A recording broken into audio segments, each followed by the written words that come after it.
ઓમ શ્રી ગણેશાય નમઃ. જય શ્રી કૃષ્ણ મિત્રો. નાની વહુ અને શનિદેવની આપણે કથા આજે સાંભળીશું. ઓમ શનીશ્વરાય નમઃ. સુખ શાંતિ આપનારી શનિદેવની કૃપા પ્રાપ્ત કરાવનારી શનિદેવની કથા. રાજાની નાની વહુ અને શનિદેવની આ કથા છે. મિત્રો પૂરા મનથી સાંભળજો, વિડીયોને લાઈક કરજો, શેર કરજો, ચેનલને સબસ્ક્રાઇબ પણ જરૂર કરી દેજો. કમેન્ટ બોક્સમાં શનિદેવનું નામ પણ એકવાર જરૂર લખી દેજો. જુઓ કે શનિદેવની દશા જ્યારે બેસે ત્યારે આપણે કેવી સ્થિતિ થાય છે અને આવી સ્થિતિમાં આપણે શું કરવું જોઈએ. ખૂબ જ સુંદર કથા છે, આપણને જીવનમાં હિંમત મળે એવી કથા છે. મિત્રો પૂરા ધ્યાનથી સાંભળજો. એક સમયની વાત છે. એક રાજા હતા. તે રાજાને 3 દીકરા હતા અને ત્રણેયના લગ્ન થઈ ગયા હતા. ત્રણેય રાજકુમારને 3 સુંદર પત્ની હતી. એક દિવસ રાજા શિકાર કરવા માટે જંગલમાં ગયા અને જંગલમાં એની ભેટ થઈ શનિદેવ સાથે.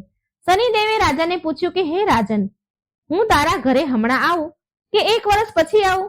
શનિદેવની વાત સાંભળીને રાજા તો વિચારમાં પડી ગયા. પછી કહે છે કે હું કાલે મારા દીકરા અને વહુ પાસે સલાહ સૂચન કરી અને પછી કાલે તમને જવાબ આપીશ. શનિદેવે કહ્યું ઠીક છે. હવે રાજા મૂંઝવણ ભર્યા ઘરે આવ્યા. જ્યારે રાજા ઘરે આવ્યા તો સૌથી મોટા દીકરાને આ વાત કરી. સૌથી મોટો દીકરો એના પિતાને પૂછે છે કે પિતાજી, આજે શું વાત છે? તમે કેમ ઉદાસ છો? રાજાએ દુઃખી મનથી એના મોટા દીકરાને કહ્યું, બેટા, આજે મને શનિદેવ મળ્યા અને શનિદેવે પૂછ્યું કે હું તમારા ઘરે હમણાં આવું કે 1 વર્ષ પછી આવું?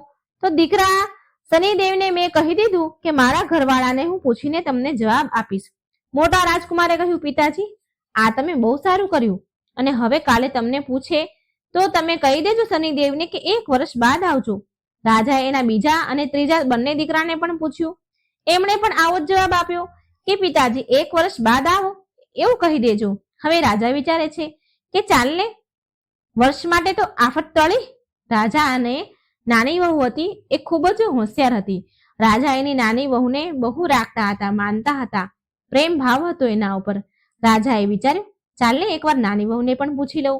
એકવાર નાની વહુ સામે રાજાએ જ્યારે આ વાત કરી તો વહુ બોલી, પિતાજી, જો શનિદેવને આવવાનું જ છે તો 1 વર્ષ પછી કેમ? જે વિપદા આવવાની છે એ તો આવવાની જ છે ને, એને તો આપણે સહન કરવી જ પડશે. માટે પિતાજી, મારું તો એવું કહેવું છે, મોડું કરવાથી શું લાભ? તમે જઈને કહી દો શનિદેવને કે અત્યારે આવી જાઓ. રાજાની નાની વહુની વાત સાંભળીને રાજાને આ વાત સાચી લાગી અને રાજા બોલ્યા, ઠીક છે વહુ. રાજા પછી શનિદેવની શોધમાં બીજા દિવસે ગયા. શનિદેવ તો જંગલમાં રાજાની પ્રતીક્ષા કરી જ રહ્યા હતા. એટલે રાજાને જોતા શનિદેવ બોલ્યા, કહો મહારાજ, તમે શું નિર્ણય કર્યો છે? એટલે શનિદેવની વાત સાંભળીને રાજાએ જવાબ આપ્યો કે હે શનિદેવ, નિર્ણય શું કરવાનો? તમારે તો એકવાર આવવાનું જ છે, માટે અત્યારે આવી જાઓ. આમ સાંભળી શનિદેવ ખુશ થઈ ગયા અને રાજા જેવા ગયા ત્યાં તો રાજા જેવા પછી મહેલ ગયા ત્યાં તો શનિદેવ તેમના ઘરે દશા લગાડીને બેસી ગયા હતા. શનિદેવ એના ઘરે આવી ગયા હતા. રાજાના હાથી, ઘોડા, સૈનિક બધું વેચાઈ ગયું. રાજાનો ખજાનો લૂંટાઈ ગયો. હવે રાજા કંગાલ થઈ ગયા. એવો સમય આવ્યો કે ભોજનના પણ ફાફા પડવા લાગ્યા. તેના પોતાના જ દેશમાં રાજા ભીખ પણ કેવી રીતે માંગે? હવે રાજાએ વિચાર્યું કે અહીંથી ચાલ્યું જવું જ એ જ સાચી વાત છે, એમાં જ ભલાઈ છે. રાજા રાણી તેના 3 દીકરા અને વહુને લઈને બીજા દેશમાં જવા નીકળી ગયા. ચાલતા ચાલતા એ લોકો એક બીજા શહેરમાં આવ્યા. હવે એક રાજા હતા માટે તેણે ક્યારે ભીખ તો માંગી ન હતી. હવે ભીખ કેવી રીતે માંગે? એ બધા ચિંતામાં પડી ગયા અને ચાલતા ચાલતા થાકી પણ ગયા. એટલે બધા એક ઝાડ નીચે બેસી ગયા અને ભૂખના કારણે બધાના પ્રાણ નીકળી રહ્યા હતા અને પાસે તો એક પણ પૈસો ન હતો. ભૂખ પણ લાગી હતી.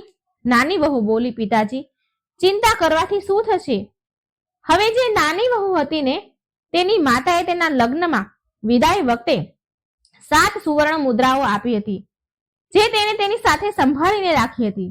એટલે વહુ બોલી, પિતાજી, મારી માતાએ મને વિદાય કરતી વખતે 7 સુવર્ણ મુદ્રા આપી છે. આમાંથી એક લઈ જાઓ અને કોઈ શેઠને ત્યાં ગીરવે મૂકી અને ખાવા પીવાનો સામાન લઈ લો. ધીરે ધીરે આમ થોડા દિવસ તો નીકળી જશે. હવે રાજા નાની વહુ પાસેથી 1 સોનાની મુદ્રા લે છે. તેને ગીરવે મૂકવા માટે ગયા, પણ રાજા ગયા તો ગયા, પાછા ન આવ્યા. પછી નાની વહુએ બીજી સુવર્ણ મુદ્રા નીકાળીને તેના મોટા જેઠને આપી અને કહ્યું, પિતાજી તો હજી સુધી ન આવ્યા. માટે તમે જાઓ, એક સુવર્ણ મુદ્રા લઈ જાઓ અને આને ગીરવે મૂકી ખાવા પીવાનો સામાન લઈ આવો. એ જેઠ પણ સુવર્ણ મુદ્રા લઈને ગયા પણ પાછા આવ્યા નહીં. થોડી વાર બાદ વહુએ તેના બીજા જે જેઠ હતા અને તેનો પતિ જે છે એને પણ એક એક મુદ્રા આપી અને કહ્યું કે આ મૂકીને સામાન લઈ આવો. તો એ પણ મુદ્રા લઈને, સોનાની મુદ્રા લઈને ગયા, પછી પાછા ન આવ્યા. અંતમાં 5મી મુદ્રા તેને તેની સાસુને આપી, એ પણ પાછા ન આવ્યા. તેની પણ નિયતિ બગડી હતી. હવે માત્ર નાની વહુ પાસે 2 સુવર્ણ મુદ્રા હતી. એ પણ તેને એક એક કરીને એની જેઠાણીઓને આપી અને કહ્યું, તમે જાઓ અને આને ગીરવે મૂકી સામાન લઈ આવો ખાવા પીવાનું. પણ કહેવાય છે ને કે ગરીબીમાં બધા સ્વાર્થી થઈ જાય છે, અને તેનું સ્વાર્થી થવું કોઈ આમ વાત ન હતી. આ તો શનિદેવની દશા હતી. એ બંને જેઠાણી પણ એ મુદ્રા લઈને નાની વહુને છોડીને ચાલી ગઈ, પાછી ન આવી. હવે નાની વહુ પાસે કંઈ પણ ન રહ્યું. એ બિચારી ગભરાવા લાગી અને ભગવાનને પ્રાર્થના કરવા લાગી કે પ્રભુ, હું ક્યાં જાણતી હતી કે આ બધા મને જંગલમાં આમ ભટકતી મૂકીને ચાલ્યા જશે, મને છોડીને જતા રહેશે. મેં તો ક્યારેય કોઈનું ખરાબ નથી કર્યું, તો પણ કેમ મારી નિયતિ આટલી કઠોર છે? મારા માતા પિતા આ દુનિયામાં હવે રહ્યા નથી અને મારી બહેનો મારી સાથે ઈર્ષા કરે છે. મારા પતિએ પણ મને ત્યાગી દીધી. મેં ક્યારેય કોઈનું ખરાબ નથી કર્યું અને કોઈ માટે ખરાબ ભાવના પણ નથી રાખી, છતાં પણ મારું જીવન આટલું કઠિન કેમ છે? હું રોજ સવારે એક નવી આશા સાથે જાગું છું. વિચારતી હતી કે આજે બધું ઠીક થશે, પણ સાંજ પડતા મારી બધી આશા તૂટી જાય છે. આ દુઃખ બહુ અસહનીય છે. હરેક ડગલે ને પગલે ઠોકરો મળે છે. પ્રભુ, મને એકલાપણું મળ્યું. હે પ્રભુ, હવે તમે જ મારો સહારો છો, ચાહે મારો કે ભલે તારો. પ્રભુ, આ ઘોર જંગલમાં એકલા ભટકવા કરતા તો સારું છે મને તમે તમારા ચરણમાં લઈ લો. મને મૃત્યુ આપી દો, કે પછી કોઈ એવો રસ્તો બતાવો જેનાથી હું વિપત્તિમાંથી બહાર નીકળી શકું. હવે એ નાની વહુ રડતા રડતા આમ ભગવાનને પ્રાર્થના કરતા કરતા એક ઝાડ નીચે સૂઈ ગઈ, જેનાથી તેને થોડો આરામ મળ્યો. ઠંડી હવા એના આંખને આંસુને સુકાવી રહી હતી. નાની વહુ વિચાર કરે છે કે શું હું આ જંગલમાં જ મરી જઈશ? શું મારી જિંદગીનો આ જ અંત છે? પછી હિંમત કરી અને વહુ બોલે છે કે નહીં, હું હાર નહીં માનું. મેં મારા જીવનમાં બહુ સંઘર્ષ જોયા છે અને હું આટલી આસાનીથી હાર તો સ્વીકાર નહીં જ કરું. હવે એના મનમાં એક નવી ઉર્જા, નવી શક્તિ ઉત્પન્ન થઈ. તેને આ અંધકારમાંથી બહાર નીકળવા માટે પ્રેરણા મળી રહી હતી. તે પોતાને જ પ્રેરણા આપી રહી હતી. માનો કે એ આ ક્રૂર નિયતિ સાથે લડવા તૈયાર છે. એક નવો સંકલ્પ, એક એવી શક્તિ જે એની સીમા પાર કરવા માટે મજબૂર એને કરી રહી છે. રડતા રડતા નાની વહુએ એક ઉપાય એને સૂઝ્યો. એ ઉપાય જોખમ ભર્યો હતો, ખૂબ જોખમ ભર્યો હતો. થોડી વાર તો એ ગભરાઈ એ ઉપાયથી, પણ હવે આગળ તો વધવાનું હતું, કોઈ બીજો રસ્તો નથી. માટે તેના મનમાં એક નવી આશા જાગી. આ એક એવો વિચાર હતો જે તેના જીવનને પૂરી રીતે બદલી શકે. તેણે તેની સાડીને ફાડી તેને સાડી પહેરી હતી, એટલે એ સાડીના એને 2 કટકા કર્યા. એક સાડીનો ટુકડો તેના શરીર પર લપેટ્યો અને બીજી સાડીનો જે ટુકડો હતો તેને તેનો સાફો બનાવ્યો. પછી તેને તેના વાળ બાંધ્યા અને સાફો પહેરી લીધો અને સાડીના એક ટુકડાને એના શરીરે એવો લપેટ્યો કે જેથી એને સ્ત્રી સ્વરૂપ છુપાઈ જાય, એ સ્ત્રી ન લાગે. જો એક એવો પુરુષ જેવો એને શરીરને આકાર આપ્યો. જો કોઈ તેને દૂરથી જુએ ને તો એક પુરુષ જ હોય એવું દેખાય. તેની આંખોમાં એક નવી ચમક. તેણે પોતાને ખુદની સાથે વાત કરી, હવે હું કોઈ નાની વહુ નથી.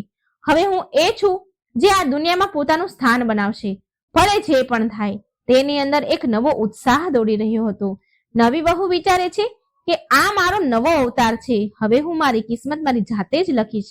આમ વિચારીને તેના નગર તરફ નીકળી, જેનું નામ તેને ક્યારેય સાંભળ્યું પણ ન હતું. નગર તરફ જતા થોડે દૂર તેને પુરુષના ફાટેલા કપડા મળ્યા. એ કપડા નાની વહુએ પહેરી લીધા અને તેને તેના વેશને પુરુષ જેવો તદ્દન કરી લીધો. એક તલવારની મ્યાન પણ એને મળી, પણ એમાં તલવાર ન હતી. એ મ્યાન વહુએ એની કમર પર બાંધી, જેથી એ એક યોદ્ધા અને એક રાજકુમાર જેવી લાગે.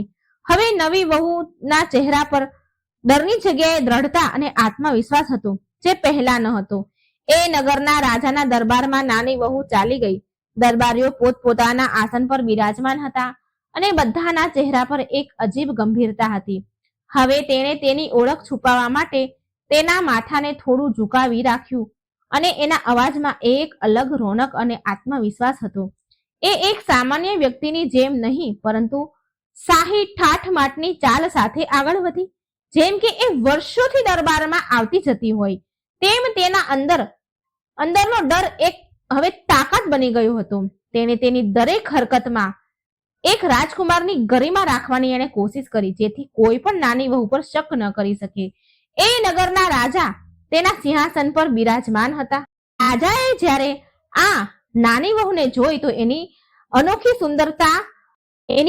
સુંદરતાથી તેની આંખો ચાર થઈ ગઈ. પણ તે વહુએ પુરુષ વેશ બનાવ્યો હતો.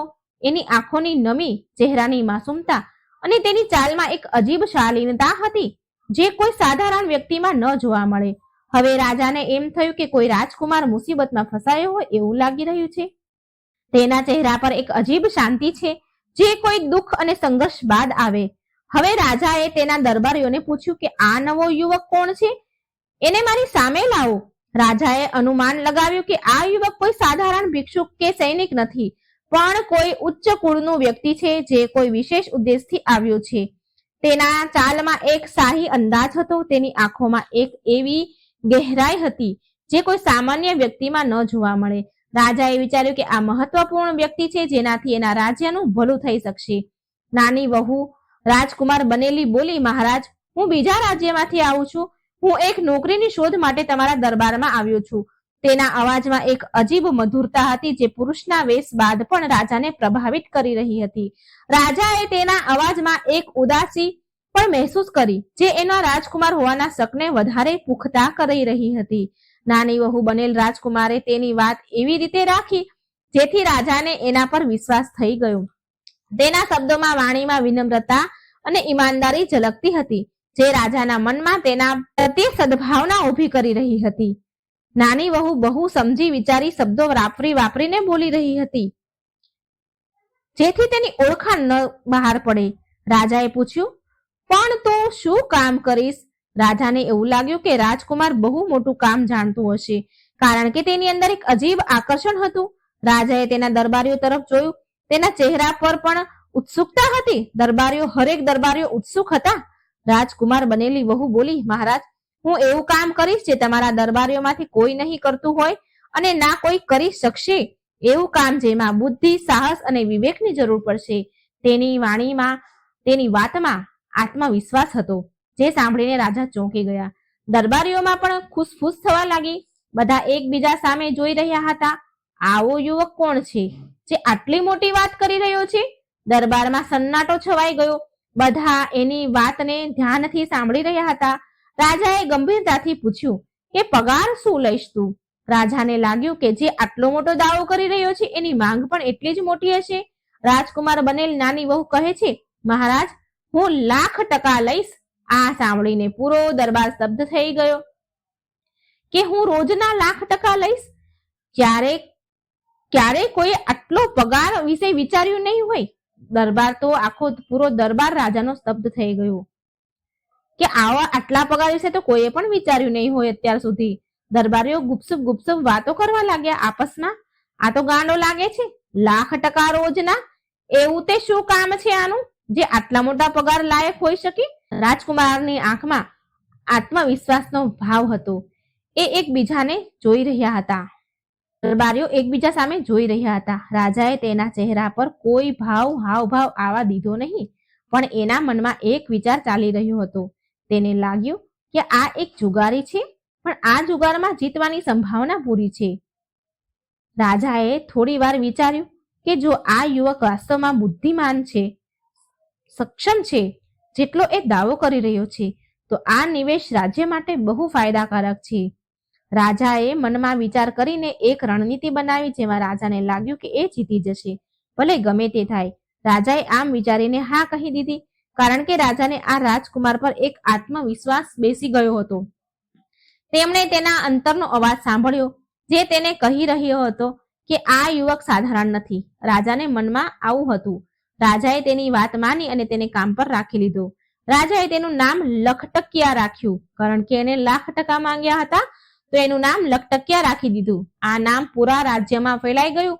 લોકો તેના વિશે જાત જાતની વાતો કરવા લાગ્યા. નાની વહુ મનમાં ને મનમાં બહુ ખુશ હતી, કારણ કે તેને મનમાં વિચાર્યું હતું કે ના કોઈ અસંભવ કામ હશે અને ના ક્યારેય મારી જરૂર પડશે અને મારા લાખ% રોકડા સીધા મારી પાસે આવી જશે. આ તેની બુદ્ધિમત્તાનું પ્રમાણ હતું કે તેણે તેની સુરક્ષા અને આર્થિક સ્થિરતા માટે એક એવી શરત રાખી હતી કે જેનાથી તેને કોઈ જોખમ ઉઠાવ્યા વિના એક આરામદાયક જીવન મળી શકે. તેણે વિચાર્યું કે આ મારી યોજનાનું પહેલું ચરણ છે. મારે બસ આ પુરુષ વેશ સારી રીતે બનાવી રાખવાનો છે, મારું સ્ત્રી હોવાની કોઈને ખબર ન પડે અને આ નવા જીવનનો આનંદ લેવાનો છે. એના ચહેરા પર હળવું હાસ્ય હતું જે એની અંદરની ખુશીને દર્શાવી રહ્યું હતું. એ જાણતી હતી કે એને બહુ મોટો દાવ કર્યો છે, બહુ મોટો ખેલ ખેલ્યો છે, પણ એ દાવ એના પક્ષમાં હતો. તેણે તેના ભાગ્યને તેના હાથમાં લઈ લીધું હતું અને એ તેનો પૂરો લાભ ઉઠાવવા માંગતી હતી. લકટકિયો બોલ્યો, મહારાજ, મારી એક બીજી પણ શરત છે. રાજા તો હેરાન થઈ ગયા સાંભળીને. તેને લાગ્યું કે આટલો મોટો પગાર આપ્યા બાદ પણ ભલા કોઈ શરત હોઈ શકે. રાજાને લાગ્યું કે કદાચ આ કોઈ બીજા ઉદ્દેશથી આવ્યો લાગે છે. તેના મનમાં થોડી ચિંતા થઈ, પણ તેમણે તેના ચહેરા પર ચિંતાનો ભાવ આવવા દીધો નહીં. રાજાને લાગ્યું કે આ યુવક કંઈક કહેવાનો છે જે એણે દરબારમાં પહેલા ક્યારેય નથી સાંભળ્યું. તેણે તેના દરબારીઓ સામે જોયું જે એટલી જ ઉત્સુકતાથી લકટકિયા તરફ જોઈ રહ્યા હતા. લકટકિયો બોલ્યો, મહારાજ, હું દરબારમાં રોજ હાજરી પૂરવા નહીં આવું. જ્યારે તમારે કામ પડશે ત્યારે જ હું તમારી સેવામાં હાજર થઈશ. મને મારી સ્વતંત્રતા પસંદ છે અને હું મારી શરતો પર કામ કરવા માંગુ છું. હું નથી ઈચ્છતો કે મારો સમય વ્યર્થ જાય અને હું મારી ઉર્જાને માત્ર મહત્વપૂર્ણ કાર્યમાં જ લગાવવા માંગુ છું. મારી હાજરી માત્ર ત્યારે જ થશે જ્યારે વાસ્તવમાં મારી જરૂર હશે અને મારું યોગ આદિત્ય હોય. મારું માનવું છે કે મારી સર્વશ્રેષ્ઠ ક્ષમતા ત્યારે જ આપી શકું જ્યારે મને બિનજરૂરી બંધનોમાંથી મુક્ત રાખવામાં આવે. આ સાંભળી રાજાએ થોડી વાર વિચાર્યું અને આ શરત તો એને અજીબ લાગી, પણ તેમને લકટકિયાની વાતમાં પણ અદ્ભુત સચ્ચાઈ લાગી. રાજાએ વિચાર્યું કે ખરેખર આ એક અનોખો જ વ્યક્તિ છે. જો આ આટલો મોટો દાવો કરી રહ્યો છે તો એનું કામ પણ એવું જ હશે. એની શરતો પર જ કામ કરવા દેવું જોઈએ. રાજાએ જોયું કે લકટકિયાના ચહેરા પર એક અજીબ ગંભીરતા છે અને એ તેની વાત પર અટલ છે. રાજાને લાગ્યું કે આ યુવક એના સિદ્ધાંતો પર ખરો ઉતરશે. રાજાએ મનમાં વિચાર્યું, જો આ યુવક આટલો મૂલ્યવાન છે તો એની શરતોને માનવામાં જ બુદ્ધિમાની છે. રાજાએ કહ્યું કે લકટકિયા, મને તારી શરત મંજૂર છે. પછી લકટકિયો એક મહેલમાં રહેવા લાગ્યો. એ મહેલ એટલો ભવ્ય હતો કે એણે તેના જીવનમાં ક્યારેય આવો મહેલ જોયો ન હતો. સંગે મરમરની ટાઇલ્સો હતી, સોના ચાંદીના વાસણ, સુંદર ચિત્રો, ચિત્રકલાથી સજેલી દિવાલો. મહેલની ચારેય બાજુ એક વિશાળ બગીચો જેમાં રંગબેરંગી ફૂલ અને મીઠા ફળના ઝાડ હતા. મહેલની સુંદરતા ખૂબ જ હતી. મહેલની અંદર મોટું એક પુસ્તકાલય પણ હતું. તેમાં બધા જ પ્રકારના પુસ્તકો પણ હતા. લકટકિયાને વાંચવાનો પણ ઘણો શોખ હતો. તેની ચારેય બાજુ દાસીઓ રહેવા લાગ્યા, પણ તેના રૂમમાં જવા માટે કોઈને અનુમતિ આપી ન હતી. લકટકિયાએ તેણે તેના સ્ત્રી રૂપનું છુપાવી રાખવા માટે આ નિયમ બનાવ્યો હતો. દાસીઓ માત્ર બહારથી જ એની સેવા કરી શકતા અને અંદર કોઈને જવા દેવામાં આવતા ન હતા, જેથી એની અસલ ઓળખાણ કોઈને જાણ ન થાય. તેણે મહેલને એક રહસ્યમય આભાથી ઘેરી લીધું. બહારથી લોકોને એવું લાગતું હતું કે લકટકિયો અંદર કોઈ ગુપ્ત અને મહત્વપૂર્ણ કામ કરી રહ્યો છે, જેથી એની આટલી ગોપનીયતાની જરૂર પડે છે. આ બાજુ મહેલની અંદર સ્ત્રી રૂપમાં રહેતી અને બહાર એક સખ્ત અને ગંભીર રાજકુમારીનો વેશ ધારણ કરે નાની વહુ. તેણે તેના રૂમની અંદરથી એવી વ્યવસ્થા કરાવી હતી કે તેના અસલ રૂપને કોઈ જોઈ ન શકે. તેની પાસે બધા પ્રકારની સુવિધા હતી જે એક રાજકુમારને મળે. વહુ તો એના નવા જીવનનો પૂરેપૂરો દરેક ક્ષણનો આનંદ લઈ રહી છે, જેમ કે તેણે આવું જીવન ક્યારેય જોયું જ નથી. મોટા મોટા રાજા એની સામે માત ખાવા લાગ્યા. જ્યારે પણ કોઈ પાડોશી રાજ્યમાં હુમલો કરવાનું વિચારે કે કોઈ મોટી સમસ્યા દરબારમાં લઈને આવે તો રાજા સૌથી પહેલા લકટકિયાને યાદ કરે, એને જ બોલાવે. પણ લકટકિયો તરત ક્યારેય હાજર ન થાય. એ તો રાજાને હંમેશા વાટ જોડાવે, જેનાથી એની અહેમિયત વધે.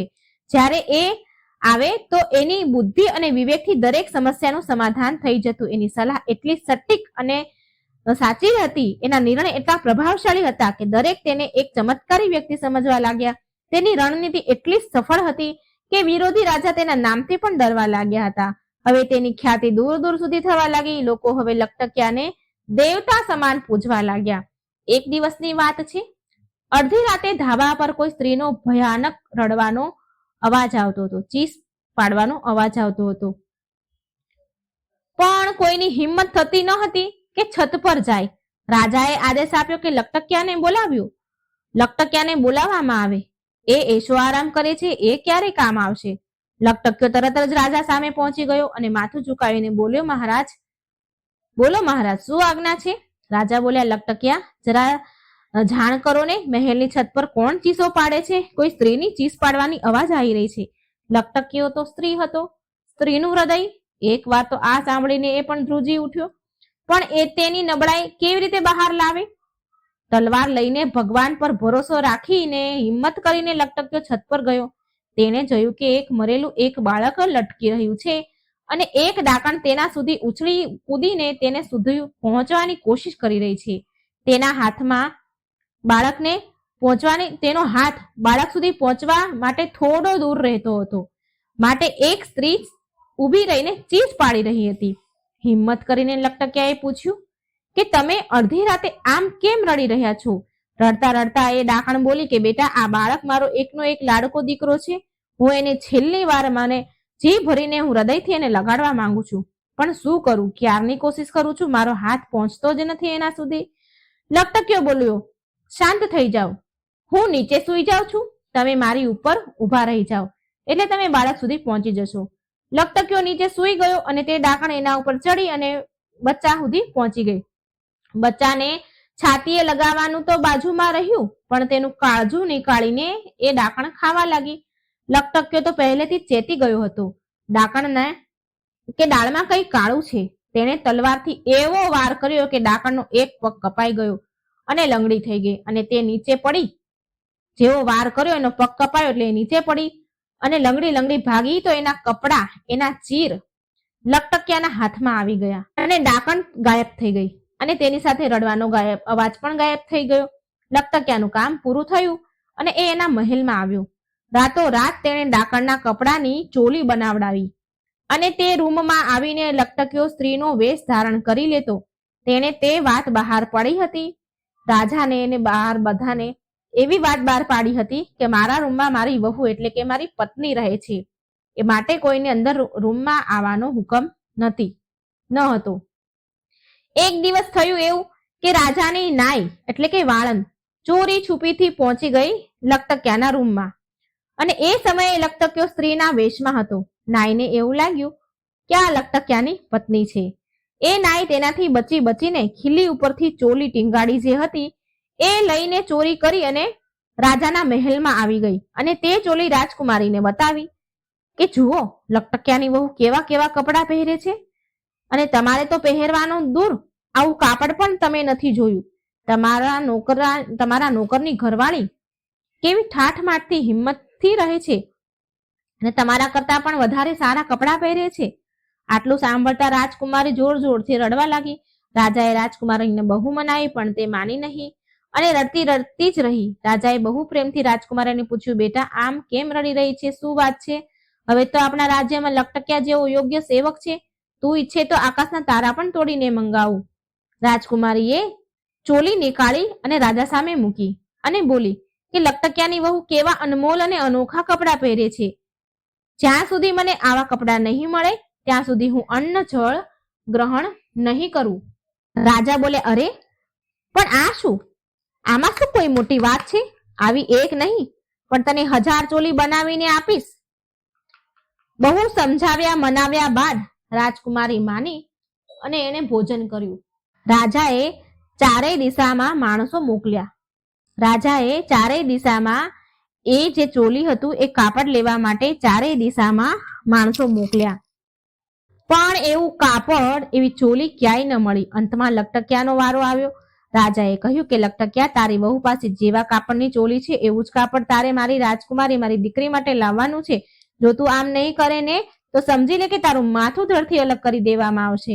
લકટકિયો નાઈની ચાલ, વાળંદની ચાલ બરાબર સમજી ગયો, પણ હવે કરે તો પણ શું કરે? તેણે રાજા પાસે 1 વર્ષનો સમય માંગ્યો અને એ ઘરેથી ચાલી નીકળ્યો. ચાલતા ચાલતા સ્મશાનમાં પહોંચ્યો. ત્યાં તેણે જોયું કે એક જુવાન છોકરાની લાશ પડેલી છે મૂકી હતી. અડધી રાત હતી. ચારે બાજુ ઘુવડનો અવાજ ભયાનક આવી રહ્યો હતો. રાજાનો હુકમ હતો કે બાળકની લાશ સવાર પહેલા બાળવામાં ન આવે, સવાર પહેલા અગ્નિ સંસ્કાર ન કરવા. અને સમસ્યા એ હતી કે રાતભર લાશનું રખેવાળું કોણ કરે? લકટકિયો તો જીવ હાથમાં લઈને જ નીકળ્યો હતો. તેણે જે લાશ બાળવા માટે આવ્યા હતા તે લોકોને કહ્યું, ભાઈઓ તમે બધા શાંતિથી સૂઈ જાઓ, હું લાશને રાતભર જોઈશ, ધ્યાન રાખીશ. જ્યારે બધા સૂઈ ગયા તો એક રાક્ષસ લાશ પાસે આવ્યો. તેના હાથમાં 2 લાકડી હતી. એક લાકડી મુર્દા પાસે મૂકી અને એક માથા પાસે મૂકી. પછી પગની લાકડી માથા પાસે મૂકી અને માથાની લાકડી પગ પાસે મૂકી. આટલું કરતા એ લાશ જે હતી, એ બાળક જે હતું એ જીવતો થયો. પરંતુ થોડી વારમાં રાક્ષસે લાકડીઓને ફરી ફેરવી નાખી અને તેને મરદું બનાવી દીધું અને લાકડી ઉપાડીને ચાલતો થયો. લકટકિયો આ બધું જોઈ રહ્યો હતો. જેવો રાક્ષસ લાકડી ઉઠાવીને ચાલ્યો તો એવો વાર કર્યો લકટકિયાએ કે તેના બંને હાથ કપાઈને નીચે પડી ગયા. ડરના મારે રાક્ષસ ત્યાંથી ભાગી ગયો. લકટકિયાએ લાકડીઓ ઉપાડી અને તેની પાસે રાખી લીધી અને સવાર થતા જ મુર્દાને અગ્નિ આપવાની તૈયારી બધા કરતા હતા. લકટકિયાએ બધાને મરદાને બાળવાથી રોકી લીધા અને રાક્ષસ પાસેથી જે લાકડી મેળવી હતી તેણે એની મદદથી એ મરદાને એને જીવંત કર્યું. બધા આ જોઈને આશ્ચર્ય પામ્યા. રાજા આ બધું સાંભળ્યું એને તો એ દોડતા દોડતો ત્યાં આવ્યો અને પ્રસન્ન થઈને લકટકિયાને અડધું રાજ્ય આપ્યું અને તેની દીકરી રાજકુમારીના લગ્ન એની સાથે કરવાનું નક્કી કરી દીધું. એટલે લકટકિયો બોલ્યો, રાજન, હું એક કામ પૂરું કરવા માટે ઘરેથી નીકળ્યો છું. મારું કામ પૂરું થઈ જશે ને તો હું પાછો આવીશ અને તમારી આજ્ઞાનું પાલન કરીશ. રાજાનો આશીર્વાદ લઈ લકટકિયો આગળ વધ્યો. હવે એ ચાલતો ચાલતો ઘોર જંગલમાં પહોંચી ગયો. હવે એ બહુ થાકી ગયો હતો. સામે તેને એક મકાન દેખાયું. તેણે વિચાર્યું કે ત્યાં જઈને થોડી વાર આરામ કરી લઉં. હવે એ મકાન પાસે ગયો, પણ મકાન તો બહુ અદ્ભુત હતું, અજીબ હતું. એ મકાનમાં ના કોઈ બારી હતી, ન કોઈ દરવાજા હતા. લકટકિયો નિરાશ થઈ ગયો. આમ તેમ આટા મારવા લાગ્યો કે ઘરમાં ઘૂસવું ક્યાંથી, ઘરમાં જવાની જગ્યા ન મળી તેને. તો એટલામાં છત પર એક છોકરી એને જોઈ રહી હતી લકટકિયાને. તો એ બોલી, એ છોકરા, તું અહીંથી ભાગી જા, મારા માતા પિતા હમણાં અહીં આવશે તો તને જીવતો નહીં છોડે. લકટકિયો બોલ્યો, દેવી, જે પણ થાય એના માટે હું તૈયાર છું.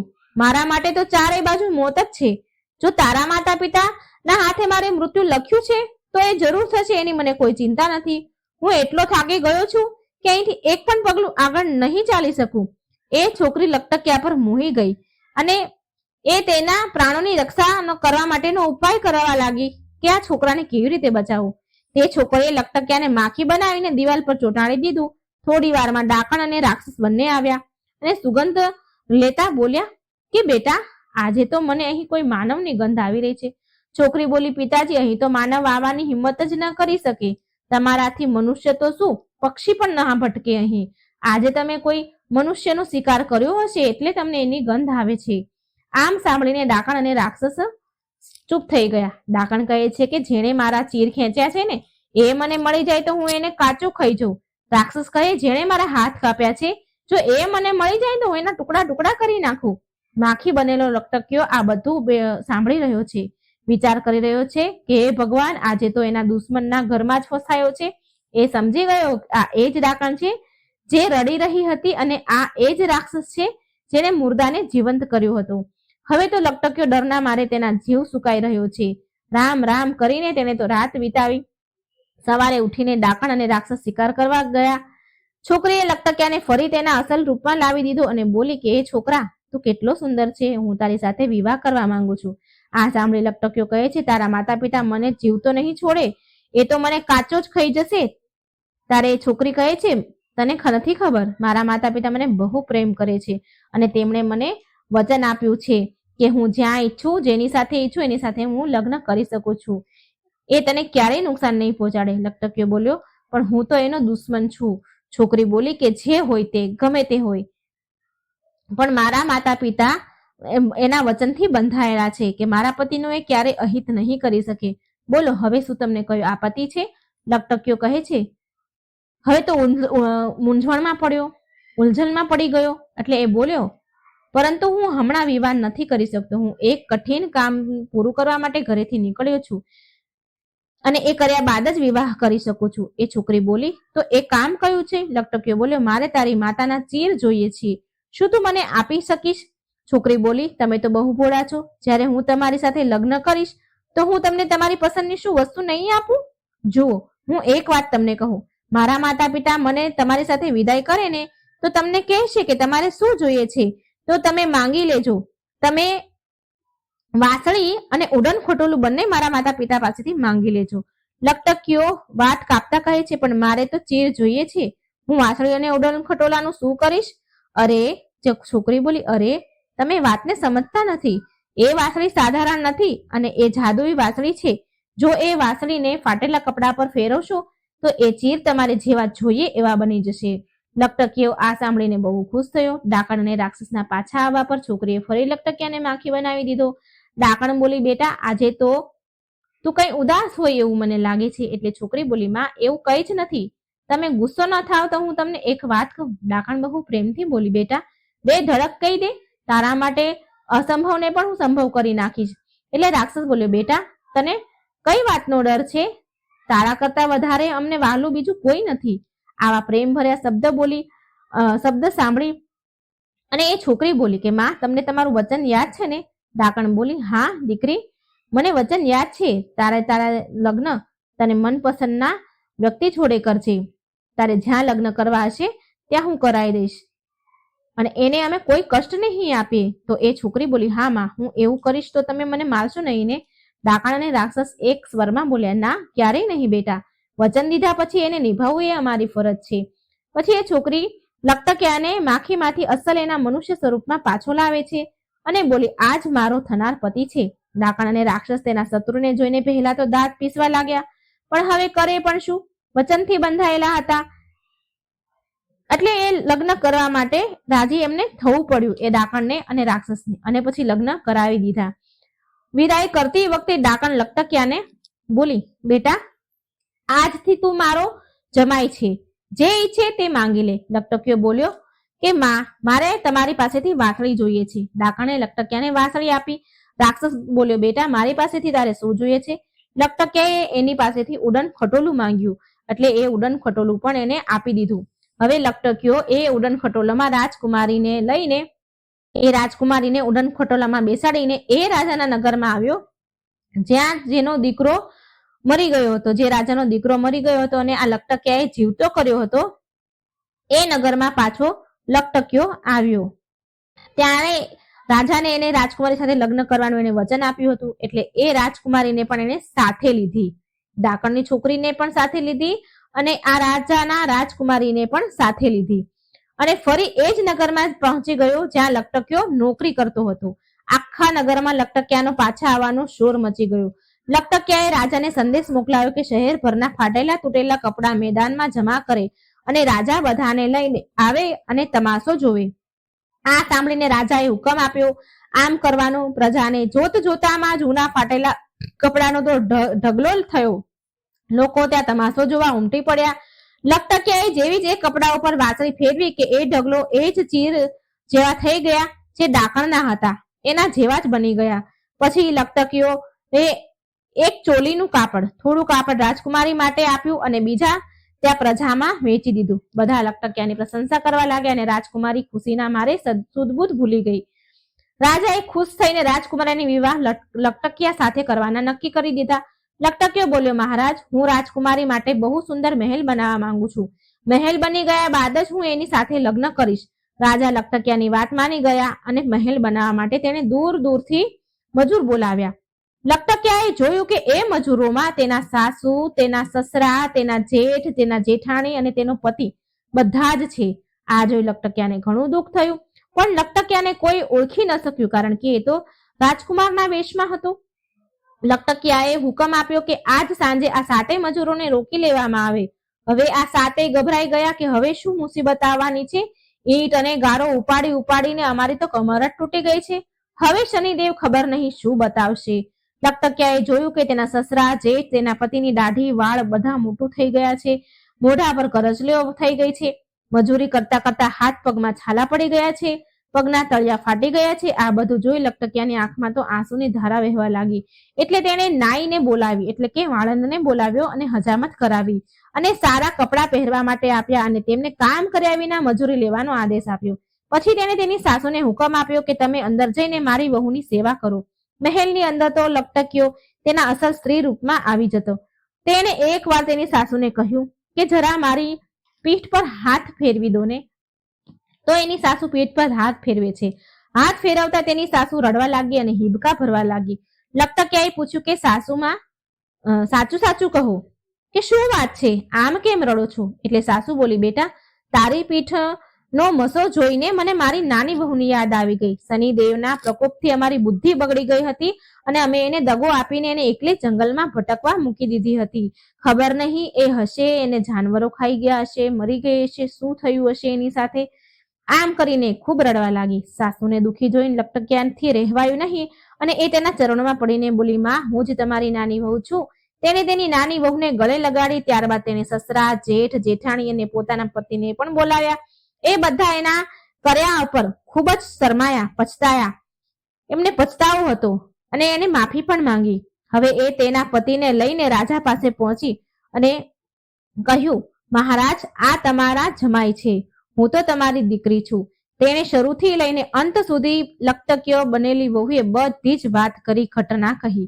પછી રાજાએ તેની દીકરીના લગ્ન નાની વહુનું જે લકટકિયો છે, નાની વહુ છે, એનો પતિ જે છે રાજકુમાર, તેની સાથે કરાવી દીધા.